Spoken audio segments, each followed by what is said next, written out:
mafanikio yako, uone chochote kile katika maisha yako, lakini unajiuliza ni kwa namna gani utaweza kutumia njia ili kuweza kuinua nyota yako, au ili kuweza kuifanya nyota yako iweze kufanya kazi, kuiupdate katika namna moja ama nyingine. Sikiliza ujumbe mpaka mwisho msikilizaji, nitaomba kwa ajili ya ukombozi wa nyota yako. Wakati wa mfungo wa Kwaresma, kila Mkristo ana nafasi pekee kabisa kuweza kuhakikisha kwamba anazungumza na Mungu kupitia mfungo. Madhehebu mbalimbali duniani kote yanafunga mfungo wa Kwaresma. Ni fursa pekee kuweza kufunga kwa sababu Biblia imeandika kabisa kwamba mengine hayawezekani isipokuwa kwa kufunga na kuomba. Mengine hayawezekani isipokuwa kwa kufunga na kuomba. Kuna vitu vingi huwezi kuvipata mbele za Mungu kama hautaamua kufunga na kuomba. Unapoamua kufunga katika ulimwengu wa mwili, ina maana unayafunga mawasiliano ya kimwili yanayozuia usipate baraka zako, yanayozuia usipate majibu ya maombi yako. Unafungulia ulimwengu wa roho ili baraka zako zianze kurejea katika maisha yako. Watu wengi katika mfungo wa Kwaresma wanafunga na hawajui maana ya maombi ya Kwaresma, hawajui maana ya mfungo huu. Niko hapa leo kuweza kukufunulia kwa habari ya kwa nini unafunga na kufunga kuna maana gani. Je, mfungo wa Kwaresma utakusaidia vipi uweze kufanikiwa? Kwa sababu nimegundua asilimia kubwa ya Wakristo wanapomaliza mfungo huu wa Kwaresma, basi wanaanza kuishi maisha ambayo ni ya kawaida, ambayo yalitumika kuweza kuwatenga mbali na Mungu. Sifa ya kwanza kabisa, unajua kwamba nyota yako inaweza kufunguliwa kupitia mfungo wa Kwaresma. Nisikilize, mfungo si tu kwa sababu mchana auli kitu chochote, lakini mfungo ina maana umeamua kutengeneza uhusiano mzuri na Mungu wako kwa ufanisi zaidi. Mfungo ina maana umeamua kutengeneza uhusiano mzuri na Mungu wako kwa ufanisi zaidi. Katika siku 40 za Kwaresma, mwili uacha kidogo, roho ipate nguvu. Nikwambia kitu kimoja msikilizaji, unapoamua kunyima mwili wako nguvu, ina maana umeruhusu roho yako izidi kupata nguvu. Unapofunga na kunyima mwili wako nguvu, ina maana roho yako umeruhusu ipate nguvu. Ndio maana Biblia inazungumza kabisa kwamba roho ilazi lakini mwili udhaifu. Ukitaka roho yako ipate nguvu, lazima ukubali mwili wako udhoofike. Nisikilize msikilizaji, ukitaka roho yako ipate nguvu, lazima ukubali mwili wako udhoofike. Ndivyo ilivyo. Na ukitaka pia mwili wako upate nguvu, roho yako ishuke. Ndio maana watu wengi ambao walikuwa wanamtafuta Mungu, wanaomba, wanafunga, walipomwacha Mungu wakazidi kuwa watenda dhambi sana. Walipomwacha Mungu wakarejea katika dhambi kwa viwango vikubwa sana. Kuna uhusiano mkubwa kati ya dhambi na ulimwengu wa mwili. Kuna uhusiano mkubwa kati ya dhambi na mwili, kwa sababu ukitaka umpate Mungu ni lazima ukubali kuukana mwili wako. Ni kweli kabisa, Mungu ndiye aliyeumba mwili wako, haipingiki. Mungu ndiye ameumba huo mwili wako, haipingiki kabisa. Lakini kuna vitu vingine ulivyopata katika ulimwengu wa roho, lazima ukubali kunyima nguvu mwili wako ili roho yako ipate nguvu. Na hiyo ni njia pekee itasababisha uanze kupata mafanikio katika ulimwengu wa roho kupitia nyota yako. Nyota za watu wengi zimefungwa kwa sababu hawana mawasiliano mazuri na Mungu. Nyota za watu wengi zimefungwa, zimepigwa giza kwa sababu hauna uhusiano mzuri utakao kufanya uzidi kuzungumza na Mungu. Ina maana hata nyota yako inakosa ulinzi. Wachai wanaifanya wanavyotaka, wafuga majini, wafuga mizimu wanafanya ambacho wanakitaka kwenye maisha yako, kwa sababu kuna nafasi ambayo umeiacha ili waweze kuingilia, kuweza kuharibu maisha yako. Kuna nafasi ambayo uliacha kwenye maisha yako, ndio maana mambo yalikuwa yaendelee, ndio maana kuna vitu vilikuwa viendelee. Lakini lengo la mfungo wa Kwaresma ina maana ni kuwaweka karibu watu na Mungu wao, kuwaunganisha karibu watu na Mungu wao, kutengeneza uhusiano mpya dhidi ya Mungu na watu wake, dhidi ya Mungu na watu wake, kutengeneza uhusiano wa karibu. Asilimia kubwa ya watu wengi uhusiano na Mungu wao umepotea, uhusiano na Mungu umepotea. Ndio maana kama hauna uhusiano mzuri na Mungu, kuna vitu unaweza ukaviomba mbele za Mungu usivipate, kwa sababu Mungu anawajibu watu ambao kila siku wana update uhusiano wao, Inawezekana kabisa ukaomba ukachelewa kujibiwa. Sio kwamba hautajibiwa, ukachelewa kujibiwa kwa sababu uko mbali na Mungu, mwana wa Mungu, uko mbali na Mungu. Kitakachokufanya nyota yako iwe safi, usifunge mfungo huu wa Kwaresma kwa lengo la kwamba unashinda njaa, kwa lengo la kwamba hauli mchana, kwa lengo la kwamba unakuwa hauli. Katika ulimwengu wa roho kuna nguvu inafanyika katika siku hizi 40. Hebu nikwambie kitu kimoja. Yesu Kristo alipofunga siku 40 alipata nguvu ya kutembea nyikani. Kufunga, roho yako ikiwa na nguvu, inakupa nguvu ya kusurvive. Kuna mtumishi wa Mungu mmoja pia anaitwa Elia alifunga.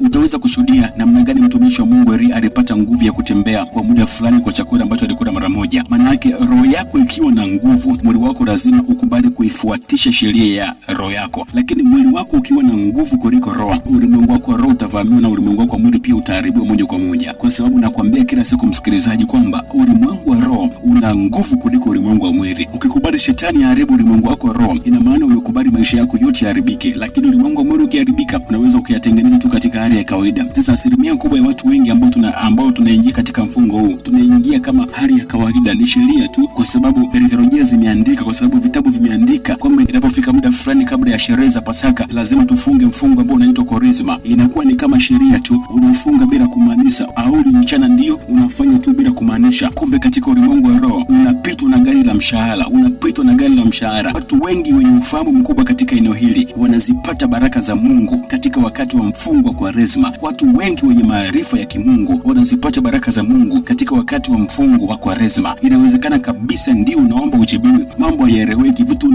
unavitafuta vieleweki, lakini umepata fursa kuweza kufunga kipindi hiki. Tumia nafasi hiyo kuweza kuomba na nyota yako itasimama. Ndio inawezekana umesoma, umezunguka huko na huko, upati kazi, upati ajira, ndoa inasumbua, biashara inasumbua. Nikwambie kitu kimoja, hakuna muujiza mbele ya mambo ya Mungu. Ukifunga bila kuomba ni kama umejishindisha njaa. Ukifunga bila kuomba ni kama umeamua kujishindisha njaa tu mchana. Unapofanya maombi ya mfungo wa Kwaresma, amua kumaanisha kabisa, amua kumaanisha kabisa.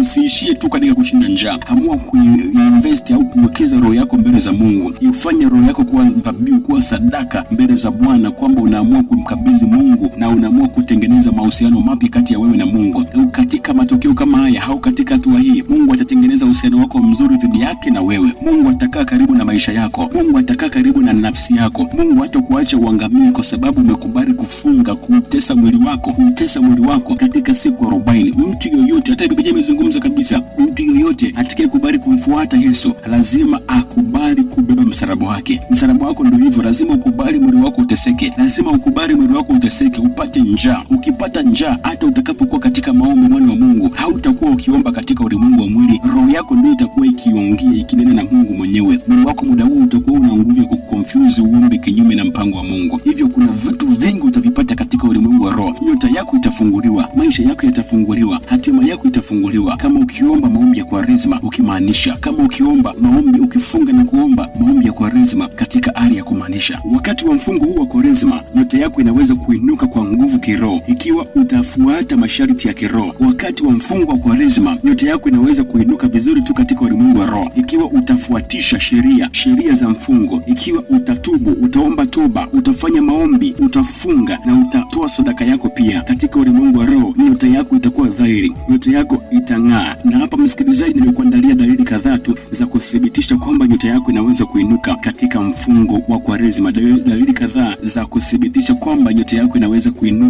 kuinuka katika mfungo wa Kwaresma usiku 40. Kitakachokuthibitishia kwamba nyota yako inainuka katika wakati ambapo umefunga, wakati ukiendelea na mfungo, unaota ndoto za kuona kwamba unafanikiwa. Unaota ndoto zinakuonyesha kwamba umefanikiwa. Kuna viwango na vipiki katika ulimwengu wa roho. Kuna hatua ambazo unazipiga katika ulimwengu wa roho. Unaota ndoto unafanikiwa, ndoto za baraka au za mafanikio. Katika ulimwengu wa roho, nyota yako imekwisha anza kurejea. Nyota yako imekwisha anza kuinuka tayari. Kama ilikuwa imepigwa giza, basi giza limeondoka, imekwisha anza kuwa na nuru. Na dalili ya pili, kuamka na moyo wa furaha na matumaini kila siku. Asilimia kubwa ya watu wengi, msikilizaji, ambao nyota zao zimefungwa ni watu ambao kila siku wanakuwa ni watu wa kujichukia hadi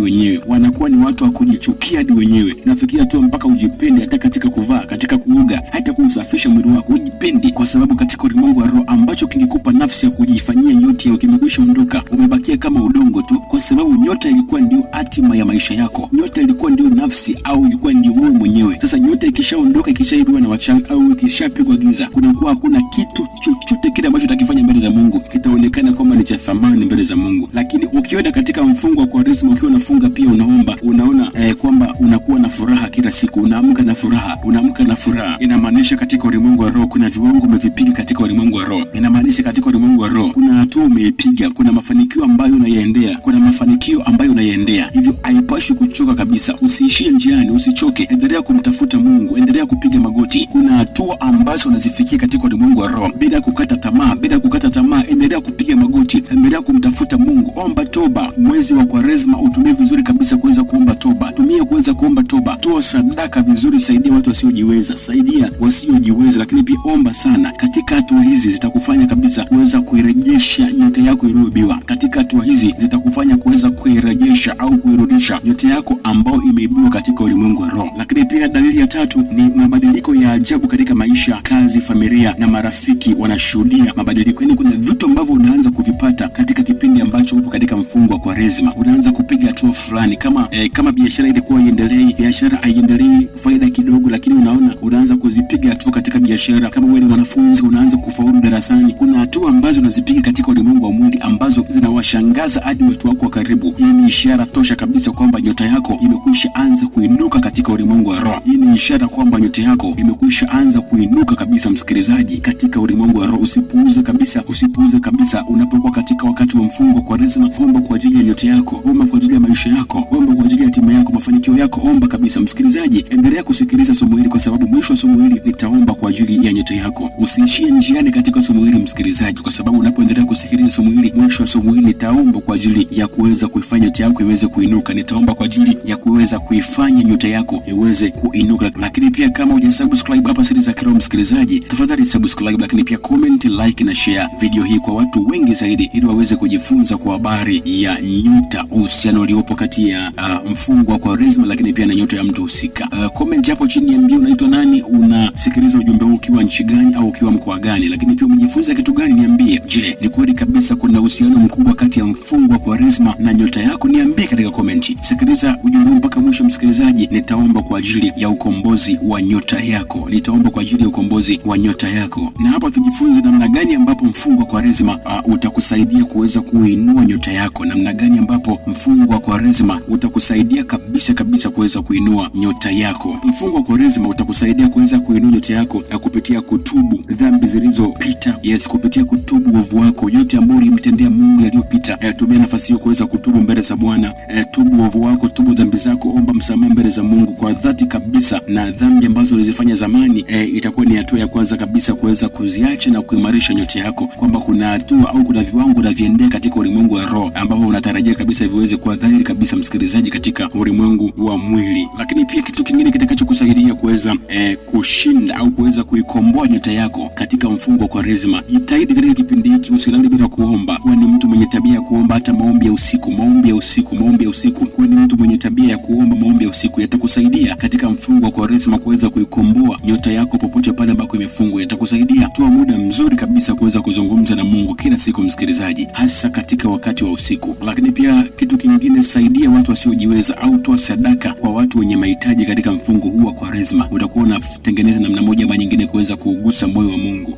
Toa sadaka kwa watu wasiojiweza. Kusaidia watu wenye uhitaji kunaongeza mwanga wa kiroho ndani yako. Kunasaidia kuugusa moyo wa Mungu na Mungu kukutizama kwa jicho la tatu, kuona kwamba basi huyu mtu wangu ninapaswa kuweza kumsaidia ili pia aweze kuwasaidia watu wengine sana katika vitu kedekede au katika vitu mbalimbali. Basi tumia mfungo wa Kwaresma kuweza kusaidia watu. Usitumie mfungo wa Kwaresma kuweza kunyanyasa watu, kuweza kuharibu maisha ya watu, kuweza kuharibu hatima za watu. Usitumie mfungo wa Kwaresma kuweza kuwafanya watu watoe machozi kwa ajili yako. Itumie kama neema, itumie kama baraka kwenye maisha yako, na Mungu atayagusa maisha yako. Mungu atagusa familia yako, Mungu atakugusa. Kuna vitu utaanza kuvipata katika ulimwengu wa roho vitakavyoanza kukushangaza. Tumia mfungo wa Kwaresma ili uweze kusaidia maisha yako. Lakini pia mfungo wa Kwaresma utakusaidia kabisa kuweza kumtambua adui yako katika ulimwengu wa roho. Inawezekana kabisa adui yako alikufunga katika ulimwengu wa mwili ulikuwa ufahamu. Lakini pia tumia mfungo wa Kwaresma, msikilizaji, kuweza kufanya maombi ya kumshukuru Mungu. Mshukuru Mungu. Shukrani za kila siku katika mfungo wa Kwaresma zinakusaidia kuweza kuongeza nguvu ya kiroho na kuweza kuondoa vizuizi vya hatima yako. Vinakusaidia kuweza kuondoa vizuizi vya hatima yako. Lakini pia pointi ya muhimu kabisa, msikilizaji, ni hii hapa. Mtu yoyote yule anayepata kitu kutoka kwa Mungu ni mtu anayefunga na kuomba akiweka imani mbele za maombi yake. Hata kama ukifunga na kuomba, kama hujaweka imani katika mfungo wako, msikilizaji, hauwezi kuyapatia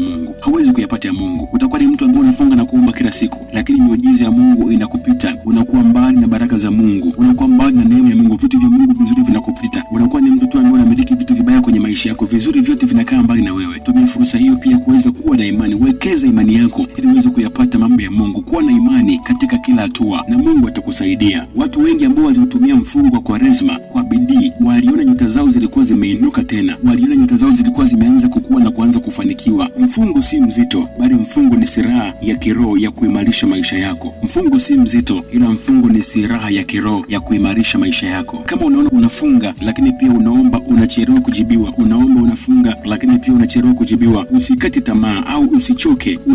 Nyota yako inakufuata taratibu. Huwezi kupata nyota haraka, inakufuata kwa taratibu. Hivyo usikate tamaa, endelea kumtafuta Mungu, endelea kufunga, endelea kunyenyekea, endelea kusugua magoti, kupiga magoti na uendelee kuomba. Baraka zako zitakufuata wakati ambapo utakuwa hujatarajia. Ukisoma kitabu kile cha Mhubiri sura ya 3 mstari wa 1, Biblia inasema kabisa kwamba kila kitu kina wakati wake chini ya jua, na nyota yako pia ina wakati wake wa kung'ara. Hivyo endelea kumtafuta Mungu. Mfungo wa Kwaresma ni silaha ya kiroho ya kuweza kuinua nyota yako na maisha yako pia kwa ujumla. Nyota yako inaweza kuonekana kuibiwa au kudhoofishwa, lakini kwa maombi, sadaka na toba inaweza kuinuka. Jiandae kila siku kuweza kuomba, kufunga na kumshukuru Mungu. Usikubali kabisa vizuizi vya shetani viziweze kuzizuia baraka zako. Wekeza imani yako, lakini pia wekeza maarifa yako, na Mungu wa mbinguni atakusaidia katika kuweza kuyafikia mafanikio yako. Basi ninakwenda kuomba kwa habari ya kuikomboa nyota yako, kwa habari ya kuweza kuirejesha nyota yako, au kwa habari ya kuweza kuifanya nyota yako iweze kuwa dhahiri kwa ajili yako. Rudia maneno haya, rudia ambacho nakizungumza hapa msikilizaji, rudia ambacho nakizungumza kwa ajili ya maombi ya kuikomboa nyota yako. Sema: Bwana Yesu, leo niko mbele zako, naikomboa nyota yangu, naikomboa hatima yangu katika jina la Yesu.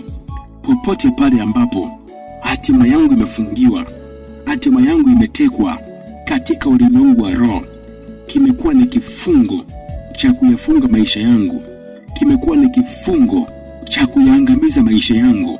Iwe nyota yangu imefungiwa katika kaburi, katika vichuguu, kwa jina la Yesu Kristo, nyota yangu ikombolewe, nyota yangu ikombolewe, nyota yangu ikombolewe.